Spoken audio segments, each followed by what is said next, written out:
What's going on, everyone? Justin again, as always. Thanks for watching my channel. Welcome back.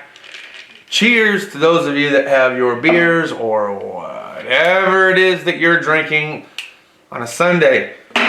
So week one and done, right? So we ended the week on a very strong and very good note. That's probably the most hours that I have produced in a given week of stuff that actually went that week. So it was pretty crazy to see all that. So it wasn't like stuff that was carryover. You guys know that I've only been there for a week, but I was cooking and booking, and my first week back, I produced I was one oil change away from exactly 60 hours of laboring time. And then I had 3.5 hours of Chrysler training time. So I think in total, what did I have? What did I end the week with? So one of these, 63.2 hours is what I had officially ended the week with between training and physical labor hours produced. So yes, these were some cushier hours if you consider the types of work that I was doing. But it did not mean that it came easy, man. I mean, my little legs were flying. And I'm plumb exhausted. Today I kind of had this plan that I wanted to go through a typical vehicle inspection with you guys in the front of my house. Honestly, it's just been an absolute lazy day. Mentally I've been awake, but physically I've just been exhausted. So I really didn't get around to doing that video. Maybe next weekend. If I'm not working Saturday, I'll see if I have a little bit more perkiness or energy to do that video for you guys. So just stay tuned. I know there was a few people that were very much interested in what it is that I look for when I'm looking for a used vehicle, even if it's something off of Craigslist that I think I might purchase for myself, and things that I would look for if I was looking for things in a used car that was coming through the dealership. Hey, if you're not already a subscriber, make sure to subscribe to the channel, be a bud, and grab some suds. Tap that little beer mug in the bottom right hand corner. But don't tap it too hard because you just might spill it all over the place. Next thing you know, it's all over the floor and you got to use the good mop to clean it up. And then the missus is yelling at you that you're using the kitchen mop for the garage floor. So let's not do that. That being said, also make sure to hit that notification bell so you can be notified when I post my next Mechanic Insight video, tool review, or just simply want to hang out for TGIF, which we do not share our live streams. You kind of got to be there to be there. So might want to tap the bell if you want to hang out with us on Fridays at or around-ish 6 o'clock p.m. Pacific. All right, continuing mission. So what were my thoughts as far as the Chrysler training, and did I maintain my levels for the dealership after all these years? Yes and yes. Is that a thing? So to my surprise, no. Everything that I had physically gone to course-wise, everything that I had done webinar-wise was all still there.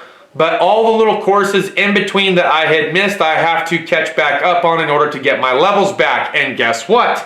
Some of the courses that I took got me my level 1s back. So guess what? Now I went from a level 0 within my first week to a level 1. So level 1 is complete. I'm already going into level 2 stuff. I have a few online courses and then an assessment test. If I pass the assessment test, first time go, I'm all level 2 again. So that's great. Then I can start working on the level 3 stuff that I was level 3 in, right? And then we kind of go from there. If for whatever reason I do not pass the assessment test for level 2, doesn't mean that I'm not a level 2, just means that I have to physically go to the physical course at the Chrysler Training Academy. When is that going to be? And then how are they going to do it due to COVID? I have no idea. As far as I know, they haven't done any physical courses in over 1.5 years as a result of COVID. So I'm not really sure when there's going to be one available or if they're going to switch everything over to Zoom or what to expect just yet. But what I can tell you is with a 4.5-year gap, I maintained everything for the exception of the stuff that I wasn't there to take, right? So that is a huge plus. I remember when I had first left, I had told you guys about this, and I went to the independent shop. What had kind of scared me back to the dealer and then back to the independent shop was the fact that I thought I had this 6-month window, otherwise I would lose all my certs. So that was true / not true, okay? So yeah, I was told that. I thought I was gonna lose them all, I was gonna have to start all over. That part was not true. But in fact, anything that I would have missed, I would have lost those levels until I came back and did those courses, and then I would have got all those levels back. So that's kind of how that goes. It's like community college, okay? I took my 2-year certificate instead of my AAS in automotive. I was one math class away, one algebra class away specifically from having an AAS in automotive technology. If I wanted to, and I go back to community college and take the algebra course, I would need much more than just the one algebra course. What other courses, I don't know.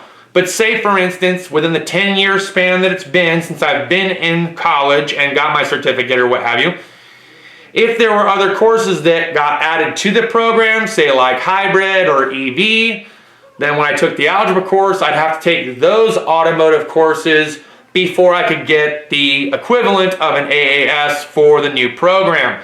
So even though most of my courses would be grandfathered over, I would need to take any new technology that led up to the current year. So kind of the same exact thing when you think about the Chrysler training that I missed. Same exact thing with the community college stuff that got introduced during this big gap as well. So there are some new things on the horizon. I have to look to getting my ASCs back. I've heard that you can actually take go on the mobile device or your computer, and you can actually take your research on there, and it's like a 10-question course. So I may actually very well do that for my A5, which I had, and hopefully just pass that, and then I'll be recertified to an A5, so I can be ASC certified. What happens with the other courses that I would like to take, like the A1 for engine repair or engine performance? I don't know if you have to go to the computer center or if the computer center is open or if it's going to be done on the web. I have heard some guys recertifying online, but I haven't heard of anyone obtaining new certifications as of just yet. So if you are an ASC certified tech and you got your ASCs during the coronavirus, please let me know in the comments what did you have to do in order to get certifications in areas that you weren't already certified in. And if anyone knows what that app is that I can go to get the ASC certs recertified, also let me know down in the comments. That would be very beneficial. And why is it beneficial to have ASCs over at the dealership? Okay, a couple reasons. One, obviously it looks good. Two, it kind of shows that you're competent, not with just physically being able to do it, but that you can actually, you understand the system and the components. And three, in order to get your mastery in that specific area, you have to have your ASC certification in that area, right? If you want to be a smog tech, you have to have certain ASCs. I believe it's engine repair, engine performance, and the advanced engine performance in order to be a smog tech. So there are certain certifications that you have to have in order to do that. So if I want to become a certified smog technician, outside of just going to the smog training program, I would also have to have the ASCs that were applicable that need to be there if you want to be a smog tech for the dealer. All these things are reasons why ASCs are important and why they now mean more than they kind of did before. Now at the independent shop, ASCs were important to us because we were really trying to be a AAA affiliated shop. So that way AAA would start delivering some of the cars to us and we could do work. But you have to have so many technicians that are ASC certified. So a lot of us that were trying to recert or maintain our certs, it's been hell to say the least as far as this whole coronavirus thing is concerned. But at any rate, if you guys have any more information for me on how I can do that, that would be widely beneficial. I'd really appreciate some feedback. That being said, I want to thank each and every single one of you for stopping by today's video. Look, it was an awesome week. Okay, I really don't have anything more to say about it than that. It was like home sweet home. I will tell you this though. I've got a friend of mine that works there, and him and I, when we first started out, we were only 6 months different in employment. I think I started before he did. He came after. But we just clicked. You ever had somebody that you just mentally and physically clicked with all the way? And this was like me and my buddy right now at work, where it's like, he knows, man, when there's a tire rotation and we're zapping lug nuts off, he'll just run over, we'll swap tires on both sides, and vice versa. If he needed me, same thing. And we kind of both think alike. We have the same kind of mannerisms, and we're both a little bit on the smart aleck side too. We like the same exact music. So, I mean, it's been great, man. It's like being home again, so to speak. Almost like I never left. It's a beautiful thing, man. I'm really enjoying the people that I work with. I like the fact that I got a little battle buddy that just knows me well enough for us to just click and get the work done. We're both excited to get the work in and get it out and make sure that we're efficient. And we're just staying on top of it, man. So it's been very exciting. I know a lot of people have been asking me, how has it been so far? It's been nothing shy of awesome. I mean, like I said, it's been very enjoyable. I've loved being back so far. I very much feel very welcome there, and everyone is just super cool, super nice. The work is a little bit different. Okay, I'm not doing all the heavy line stuff right now. That's not to say that once I get my levels back that I won't get back into the heavy line stuff. And I have been kind of dabbling a little bit, not necessarily with the diagnostic side, but with wiring. So I did a trailer wiring harness. That was pretty cool. And it's way different, okay? It's not like the U-Haul junk where they would take it and they just use those cheesy splicers that are terrible for your harness and they just tie it into the lights and the rear tail assembly. No.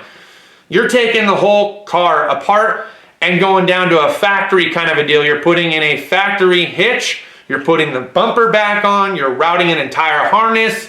You're having to replace the PDC. You got to tie it into the BCM. You have to program it and tell the computer it's now equipped with a trailer harness and everything else. So very professional looking. You have to route it a certain way. It looks really cool when it's all done. And it's like it came off the factory floor. So I have been doing a lot more with wiring and learning to read the different colors of wires and stuff like that. So that's been pretty cool. The whole thing's been just an eye-opener. You know, I use that Zeus now almost every single day. Some guys were asking, you know, how often do I use the Zeus now? I use it all day, every day. It's like my designated PC. I have it on the docking station. I've got a keyboard set up with my mouse, and they gave me a little mouse pad because I didn't have one. And I'm in there sending notes off to the service writers, sending parts requests off to the parts department, sending notes over to the dispatcher, putting in my notes for the vehicle that I'm working on. Like, it's just been really cool. So the docking station, to my surprise, which a lot of people said that it should be compatible, it was. I bought a keyboard that had a USB plug-in, plugged it right into the docking station. Works like a charm. I actually bought a Bluetooth mouse, okay? And so that means I don't need to have the other little USB part that sticks in. I literally just Bluetooth sync it to the actual device. I've been loving it. I've been loving the Zeus so far, man. Like I said, when I need to, it's still there. The vehicles are there. I can do my pre-scans. Everything's there. I can copy, paste, drag, email. It's been awesome, okay? It's been super awesome. I've been very excited to be back. And it's just cool to kind of like almost pick up where I left off so many years ago. You know what I mean? Before I originally had left. It's like I'm picking right back up where I left off. It's really cool that I'm working with a couple of the same guys that I worked with previously, and everything's just kind of, I'm starting to find my rhythm again, man. I'm getting in the zone. You know, we're listening to music, which was pretty cool on Saturdays. Obviously, I can't blare it that loud during the work week, but man, it was like a party up in there, man. We had the party mix going. I'm gonna have to put some new tunes together in case we do work this next Saturday. But yeah, I'm exhausted, so I really didn't do much today. I watched like 2 or 3 movies. I talked to Rob Goddard a little bit. I talked to our boy Dorito a little bit. Talked to my dad a little bit. And then just pretty much watched movies and tried to clean up a little bit. In fact, I got to grab a couple of things that I need for the dealership. I think I have the PWZ2s here at the house. I have the PWZ1s at work, but I think I had the 2s here. I think those are going to be very beneficial to have over there. So I'm going to have to do a couple things. Ratchet wrenches. The Icon ones, I didn't have space for them. I'm going to take both the SAE and the metric sets to work, and I'm going to see if I can't reorganize my wrench drawer a little bit better to accommodate those. And if I can get it all to fit and look good and be functional and practical, I'll share pictures with you guys of at least that drawer on Instagram. So I might not be sharing it too much here on YouTube. So for pictures of things that I'm doing, things that I'm purchasing, like the new tool that I got through Aries, which was a CV axle popper, that was a recent thing, and I actually got it with my Amazon Rewards points. Had a lot of questions about that. What are Amazon Rewards points, and how can I get something for free? If you are an Amazon Prime member and you get that free 2-day shipping over the course of so many months or whatever, you accrue points, cashback points, for making these purchases and paying your credit card off. So they send you free money basically. They say, hey, you've got 60 bucks. You want anything? Yeah, I'll take that Aries CV axle popper for free, please. Click, send, it was here in a day. Perfect, right? Perfect. All right, guys, that's all I got for this video. Look, I hope you enjoyed today's content. If you did, smash a thumbs up on your way out the door, and we'll see you guys next time. Cheers and deuces.